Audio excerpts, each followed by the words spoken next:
మరో air India విమానం డేంజర్లో చిక్కుంది.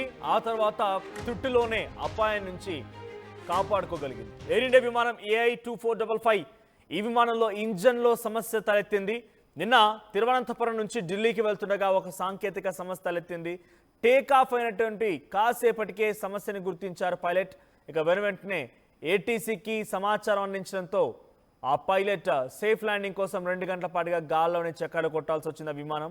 అయితే విమానంలో కాంగ్రెస్ అగ్రనేత కేసీ వేణుగోపాల్ కూడా ఉన్నారట. ఆయనతో పాటుగా పలువురు ఎంపీలు, సుమారుగా 250 మంది ప్రయాణికులు అందులో ఉన్నారు. ఇక్కడ మనం చూస్తాం కేసీ వేణుగోపాల్ ట్వీట్ ని.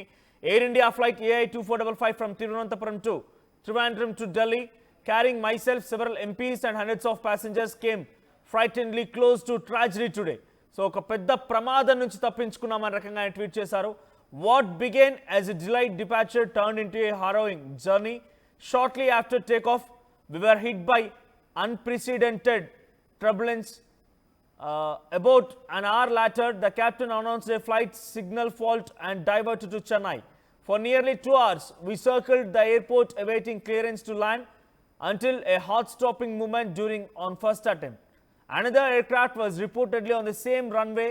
In that split second, the captain's quick decision to pull up saved every life on board. The flight landed safely on the second attempt.